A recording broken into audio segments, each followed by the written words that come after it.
Assalamualaikum warahmatullahi wabarakatuh.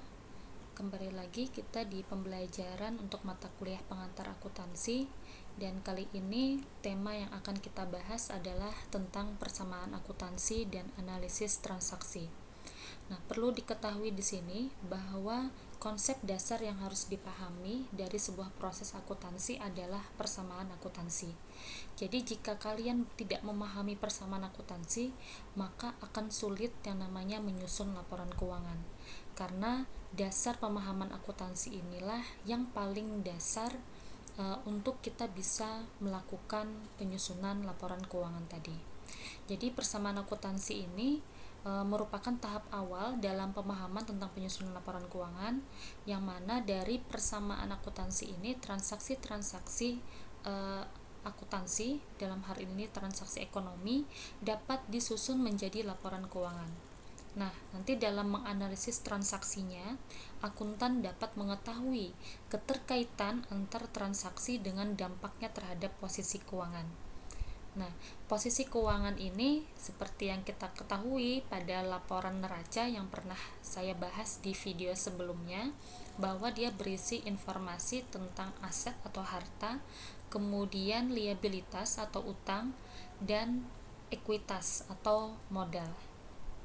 Kemudian manfaat dari memahami persamaan akuntansi ini dan analisis transaksinya adalah membantu penyusunan laporan keuangan tadi untuk dapat mengerti secara logis sebab dan akibat dari adanya suatu transaksi. Oke, untuk persamaan akuntansi yaitu aset sama dengan liabilitas ditambah ekuitas. Yang namanya persamaan kalau di dalam matematika itu biasanya ada unsur sama dengan di sini ya, ruas kiri dan ruas kanan.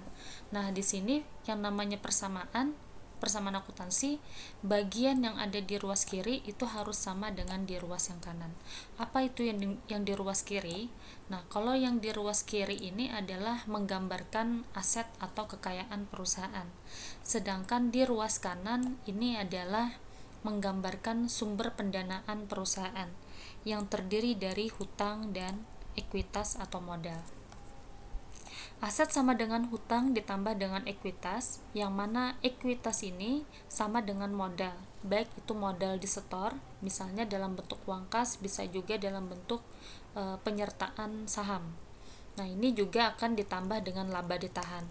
Makanya dari persamaan yang pertama ini diturunkan lagi ke bawahnya menjadi aset sama dengan utang ditambah modal ditambah laba ditahan, karena laba ditahan ini bagian dari ekuitas, modal juga bagian dari ekuitas, baik itu modal pemilik atau modal disetor dan juga modal saham. Kemudian laba ditahan yang ini merupakan saldo laba yang berasal dari pendapatan dikurangi beban-beban atau biaya dan juga dikurangi dividen yang dibayarkan oleh perusahaan. Nanti juga bisa dikurangi prive ya. Prive itu adalah pengambilan kas oleh pemilik perusahaan untuk kepentingan pribadinya. Itu juga sifatnya sama seperti ini, berkaitan dengan laba ditahan.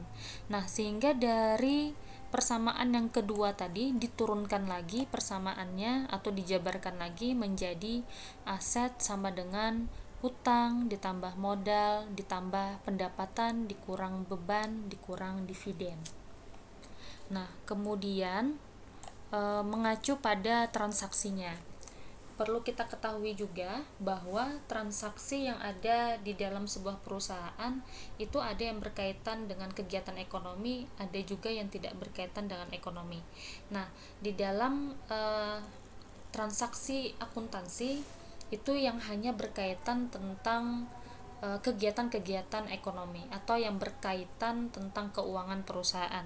Jadi kalau tidak berkaitan dengan kegiatan ekonomi perusahaan maka tidak perlu dicatat oleh akuntannya. Nah, ini ada ilustrasi transaksi yang terjadi pada perusahaan dari nomor 1 sampai dengan 10. Kemudian nanti dari transaksi ini kalian akan diminta menganalisis transaksinya. Tentunya analisis ini akan berkaitan ke dampaknya terhadap aset, liabilitas, dan ekuitas tadi yang sudah kita jabarkan sampai menjadi persamaan yang ketiga ini tadi ya.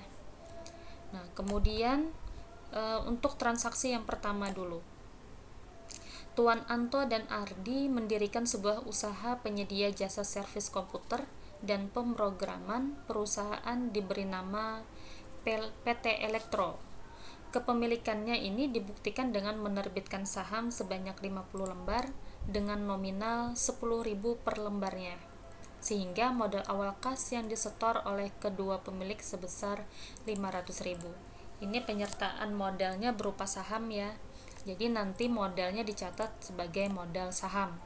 Nah, di sini 50 lembar saham dengan nominalnya 10.000 per lembar. Jadi dikalikan 10.000 per lembarnya dikali 50 lembar, maka ketemunya adalah Rp500.000.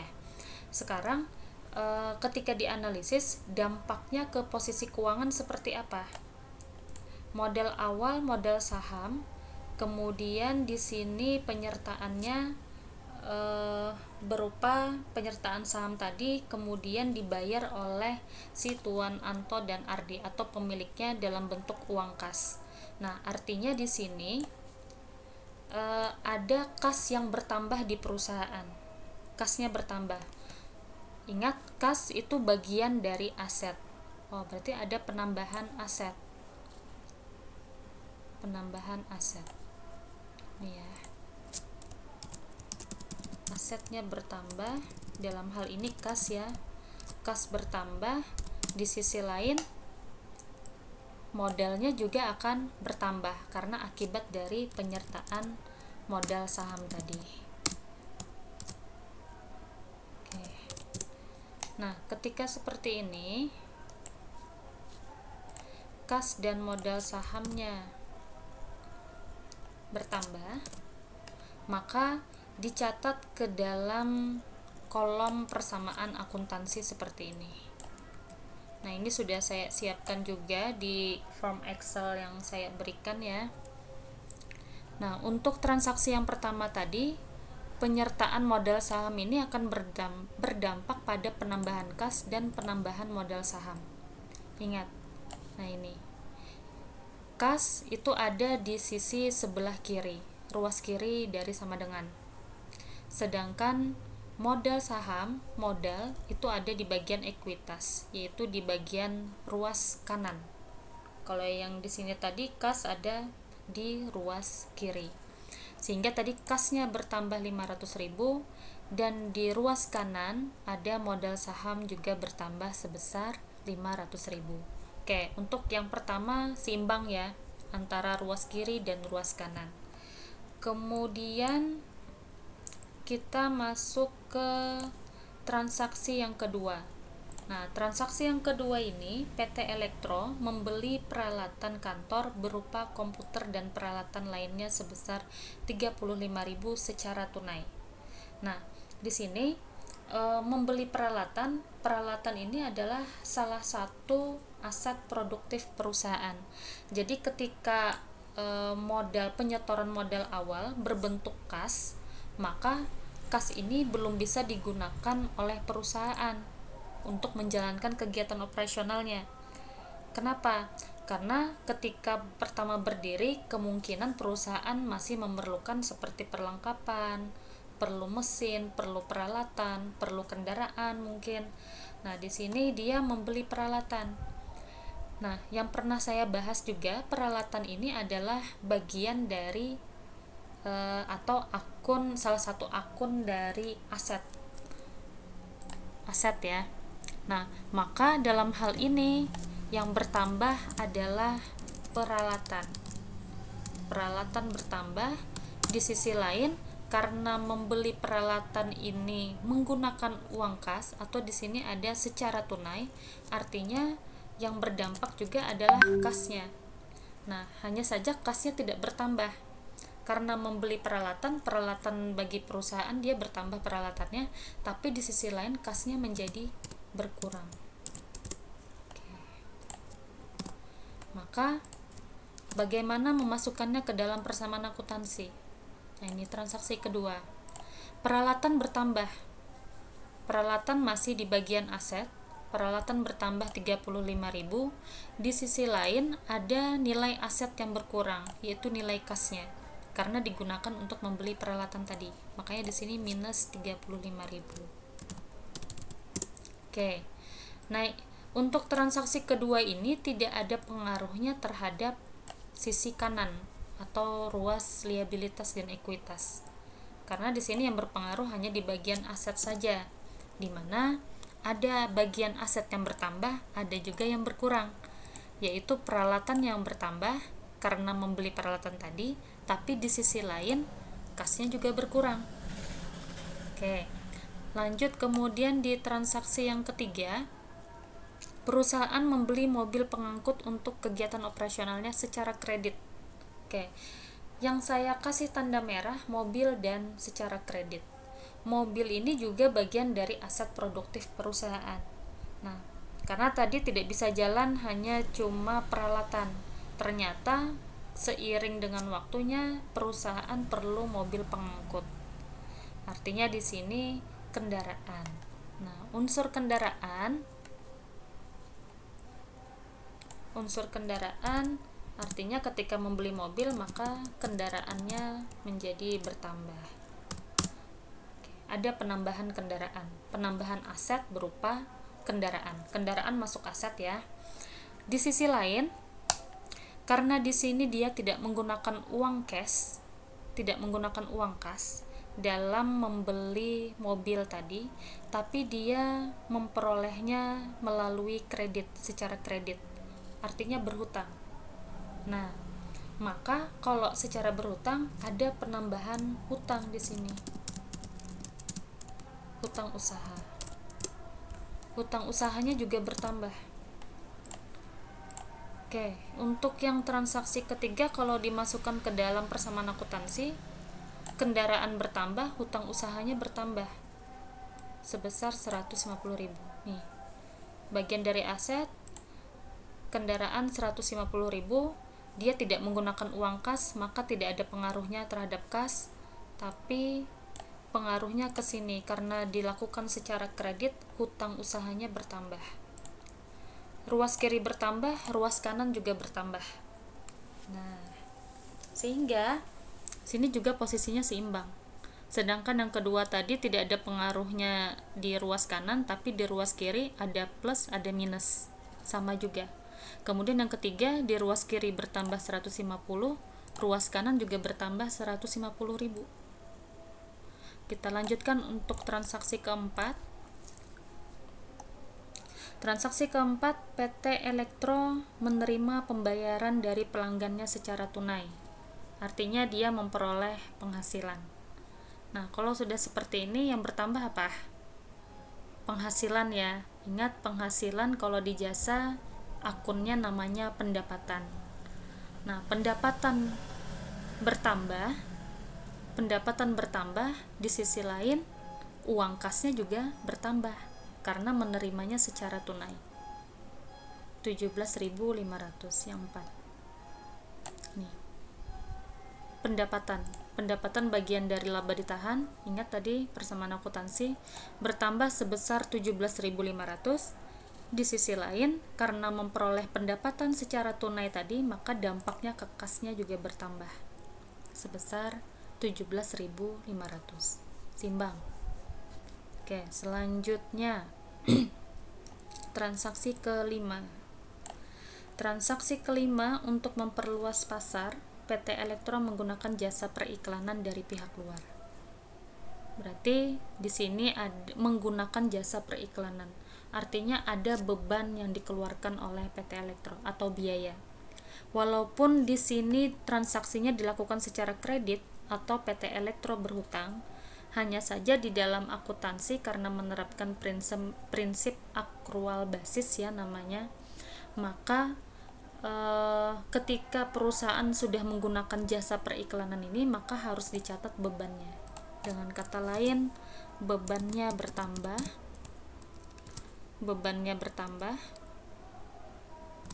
Di sisi lain hutangnya juga bertambah.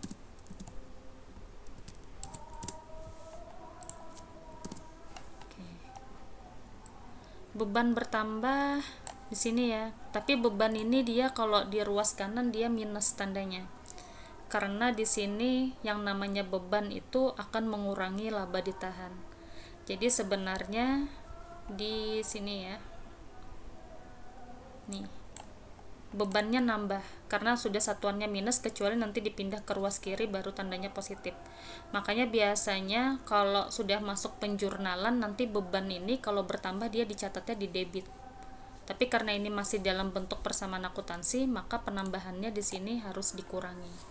Minus 7.500 karena mengurangi laba ditahan ya. Yang namanya biaya itu akan mengurangi laba ditahan. Kemudian karena ini belum dibayarkan oleh perusahaan kepada pihak luar tadi yang memberikan jasa periklanan tadi, sehingga hutangnya juga bertambah. Hutangnya bertambah 7.500. Kemudian transaksi ke-6. Transaksi ke-6, PT Elektro membuat software untuk perusahaan pelanggannya senilai 28.000. Transaksi ini dibayar oleh pelanggan, berarti dia menerima penghasilan, menerima pendapatan. Nah, secara tunai sebesar 30%, sisanya berarti yang 70% secara kredit. Nah, ini kalau secara tunai artinya ada, saya pindahkan ke bawah dulu. Kalau secara tunai artinya pendapatannya di sini bertambah. Ada pendapatan yang bertambah. Dampaknya ya, yang 28.000 ada pendapatan yang bertambah. Tapi yang secara tunai ada kas yang bertambah juga. Kas bertambahnya senilai 30%, yang 8.400. Di sisi lain, ini pelanggan membayar secara kredit. Artinya pelanggannya berhutang. Nah, kalau pelanggan berhutang itu adalah kebalikan dari hutang. Kalau berhutang, perusahaan berhutang artinya dia ada kewajiban kepada pihak luar. Tapi kalau pelanggan yang berhutang kepada perusahaan, artinya kewajiban perusahaan adalah menagihnya kepada pelanggan tersebut. Nah, kewajiban menagih, ada hak untuk menagih kepada pelanggan itu disebut sebagai piutang. Piutangnya juga bertambah. Oke, sebesar 19.600. Baik. Untuk transaksi 6, pendapatannya bertambah. Nah, di sini pendapatan bertambah 28.000, sedangkan kasnya juga bertambah sebesar 30% tadi, 8.400, dan piutangnya juga bertambah 19.600. Ini kalau di total sama 28.000, dan di ruas kanan juga 28.000. Jadi seimbang. Kemudian lagi yang 7, perusahaan membayar beberapa biaya, yaitu 4.500 untuk sewa gedung, gaji pegawai 23.000, dan pemakaian perlengkapan 2.800. Ini semuanya beban. Beban ini dibayarkan secara tunai. Nah, kalau dibayarkan secara tunai artinya ada uang kas yang berkurang. Kas berkurang, di sisi lain beban meningkat. Ingat, karena beban ini kalau di persamaan akuntansi berada di ruas kanan, maka di ruas kanan koefisiennya atau tandanya berarti negatif karena mengurangi laba ditahan. Sehingga untuk transaksi nomor 7, di situ total biaya yang dikeluarkan adalah 30.300, yaitu 4.500 ditambah 23.000 ditambah 2.800. Sini ya. Nah, ini 30.300 untuk biaya yang dikeluarkan, makanya bertanda minus. Sedangkan di sini untuk kasnya juga berkurang. Ada nilai kas yang berkurang. Kecuali nanti ya pada saat menjurnal, saya ingatkan lagi, pada saat menjurnal beban dan dividen yang bertanda negatif ini nanti dipindah ke ruas kiri biar gampang, biar nanti berubah tandanya menjadi positif. Nah, kalau positif berarti beban bertambah, nanti ditaruh angkanya positif. Ini juga seimbang ya. Kemudian yang ke-8, PT Elektro melunasi hutang beban iklan secara tunai sebesar 7.500. Nah, kalau membayar hutang menggunakan uang kas, berarti ada uang kas yang berkurang. Di sisi lain, karena hutangnya sudah dia lunasi, ada sebagian yang dia lunasi, maka ada terjadi pengurangan hutang. Kas berkurang, hutangnya juga berkurang karena dilunasi tadi sebesar 7.500. Nih, kasnya berkurang 7.500, kas ini berkurang karena untuk membayar hutang tadi. Nah, ketika hutangnya dibayar atau dilunasi, maka hutangnya juga berkurang. Ini minus ya, minus 7.500. Kemudian yang ke-9, PT Elektro menerima pembayaran piutang oleh pelanggannya. Berarti pelunasan piutang dari pelanggan. Piutang, pelanggan yang berhutang atau perusahaan yang berpiutang kepada pelanggan tadi, telah diterima pembayaran dari pelanggan tadi sebesar 19.600 secara tunai. Nah, artinya di sini kalau pelanggan membayar secara tunai, bagi perusahaan ada kas yang bertambah. Di sisi lain, piutang yang dibayarkan oleh pelanggan tadi maka akan berkurang. Artinya perusahaan sudah tidak punya hak lagi untuk menagih kepada pelanggan karena pelanggan sudah membayar tadi berupa uang tunai tadi. Jadi kas perusahaan bertambah tapi piutang perusahaan berkurang sebesar 19.600. Ini kasnya bertambah 19.600, di sisi lain piutangnya berkurang 19.600. Ini minus. Positif ketemu minus, saldonya 0. Nah, dan transaksi ke-9 ini tidak ada pengaruhnya ke ruas kanan. Kemudian transaksi terakhir, PT Elektro membayar dividen secara tunai kepada pemilik perusahaan sebesar 2.800. Apa yang berdampak? Dividen. Ada penambahan dividen. Penambahan dividen artinya perusahaan membayar dividen tadi ya, dan ini menggunakan uang kas. Di sisi lain uang kasnya berkurang. Nah, karena tadi dividen ini adalah mengurangi laba ditahan atau sama prinsipnya seperti beban, sehingga yang berada di ruas kanan ini penambahan dividen ini dicatatnya di sini minus, kecuali nanti sudah dipindahkan ke ruas kiri, berarti penambahan dividen baru ditulis positif ya. Sini minus 2.800 artinya ada pengurangan laba ditahan. Kemudian di sisi kiri kasnya juga berkurang karena membayarkan dividen tadi kepada pemilik perusahaan. Jadi ketika ada dividen, membayar dividen, maka laba ditahannya berkurang. Nih, minus. Dividennya bertambah, tapi di sisi lain adanya dividen ini akan mengurangi laba ditahan. Sama tadi, adanya beban-beban itu justru akan mengurangi laba ditahan. Makanya tandanya minus ya. Oke. Sedangkan di sisi kiri kasnya 2.800 berkurang. Kemudian kalian totalkan dari persamaan akuntansi ini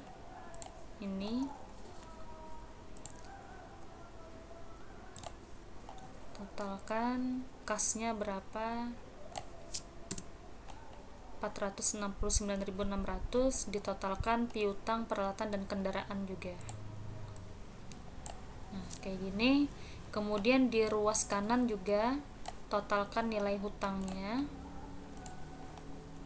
hutang usaha ya, total hutang usaha 150.000 sampai dengan ke kanan seperti ini, modal saham, pendapatan, beban, dan dividen. Nah, di sini artinya apa? Posisi keuangan perusahaan berdasarkan persamaan akuntansi ini menunjukkan nilai aset perusahaan itu terdiri atas kas senilai 469.900, kemudian peralatan senilai 35.000 dan kendaraan senilai 150.000. Sedangkan aset ini bersumber dari sumber pendanaan yang terdiri atas hutang usaha senilai 150.000, kemudian modal sahamnya senilai 500.000, dan sisanya adalah laba ditahan. Laba ditahan nanti pendapatan dikurang ini, dikurang bebannya, dikurang dividen. Nanti berapa hasilnya. Sehingga kalau ditotalkan untuk nilai aset, nilainya adalah kas ditambah peralatan ditambah kendaraan, nilainya 654.900. Sedangkan di ruas kanan total liabilitas dan ekuitasnya adalah senilai, ini harus seimbang. Oke, 654.900 seimbang ya. Jadi kalau misalnya nanti ada latihan soal kemudian nilainya seimbang antara ruas kiri dan ruas kanan, itu berarti sudah benar pengerjaannya. Oke. Kemudian kalian buka nanti di sheet yang berikutnya. Di sampingnya ini ada sheet latihan soal 2. Sini ada latihan soal tentang persamaan akuntansi. Kalian baca, silahkan dianalisis transaksinya seperti yang ibu kerjakan tadi ya. Apa dampaknya terhadap aset, hutang, dan ekuitas. Nanti kalian jabarkan, baru kalian masukkan ke dalam persamaan akuntansinya seperti ini, seperti yang kita kerjakan tadi. Baik, cukup di sini video pembelajaran hari ini. Mudah-mudahan apa yang saya sampaikan bisa kalian pahami dan bisa kalian kerjakan juga latihan soalnya dengan mudah. Saya mohon maaf bila masih ada kekurangan dalam menyampaikan materi ini. Terima kasih. Wassalamualaikum warahmatullahi wabarakatuh.